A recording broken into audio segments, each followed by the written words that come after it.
This is your dose of daily market wisdom with master trader Nick Santiago. Starting from humble beginnings, Nick has been beating the markets for over 2 decades. He shares with you his take on the profitable trades that will have you moving towards financial freedom in no time at all. To see an in-depth review of his track record and much more, go to inthemoneystocks.com. So everybody is basically waiting on this speech because it'll be the final speech before the December 14th FOMC meeting. That's when the Fed is expected to raise rates again by roughly 50 basis points or 75 basis points. As you know, the current Fed funds rate is around 3.75%. So while Powell has been very, very hawkish lately, the chatter is that he's going to start to slow down the pace of rate increases or maybe even pause them. And that's got the market really, moving higher ever since mid-October. So we'll see what comes out of it. As you know, Kerry, as I've said before, the Fed funds rate needs to be at or above the 2-year Treasury note yield. Right now, the 2-year Treasury note yield is at around, 4.54%. So they're still behind the curve, so to speak. They have more catching up to do. And we'll see if Powell keeps the hawkish stance, because that's kind of what he does. And then he sends out the other Fed minions, and they, kind of talk it the other way. So a lot of jawboning, that seems to be their main method of getting the markets to move where they want it to go.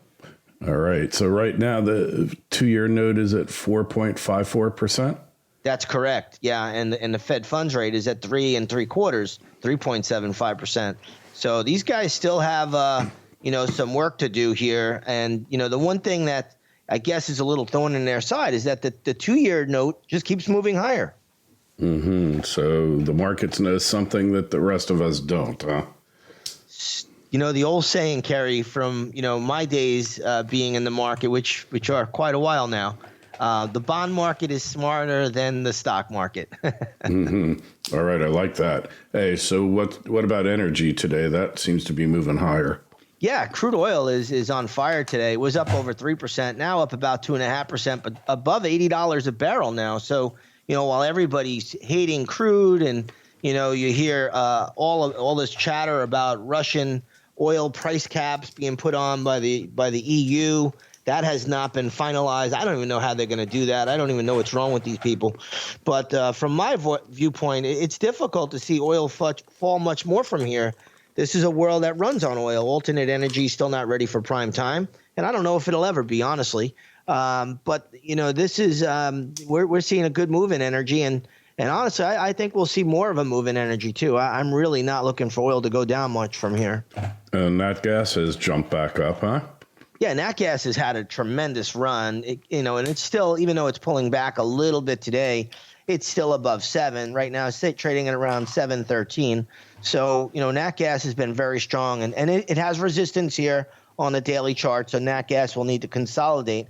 But if it does that, nat gas will, go back up to 8.5, 9, and then eventually, 10 or higher. So I don't really see any problems here with nat gas. It just needs some more consolidating here before another move.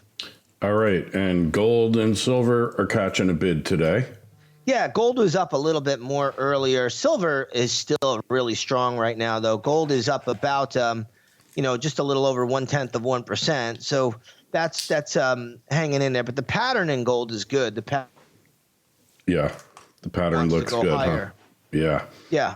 All right. And silver is up over, like you said, 1.6 something percent. Yeah. Silver's up about 1.5% as we speak. And silver's been on fire and doesn't really seem to be much in its way to slow it down right now. It should go higher from here. All right. What about Bitcoin? Where are we today on Bitcoin? Well, Bitcoin is catching a bid, so that's a positive. Right now it's trading at around 16,700 on Bitcoin futures. But as you know, Kerry, the bigger picture suggests this thing is going to go sub 12,000. I think it'll wind up around 11,700 before it's all said and done. And even there, if we just continue to base or chop around here, it could even go lower than that. So that's where we are with Bitcoin right now. All right. So that's it for today. Make sure you go over to Nick's site, inthemoneystocks.com, see his latest calls, see how his record has far exceeded the indices over the past several decades. The Twitter feed's at ITMS. at Nick Santiago 01, at Kerry Lutz. Good news there, Nick. We're no longer shadow banned as far as I can tell. I actually post things and I get like a lot of likes and retweets, amazingly enough. And hey, if you got a question, KL@KerryLutz.com. That's the email you send it to. And please feel free to post on YouTube. Nick, we will catch up with you on Friday. Sounds good, Kerry.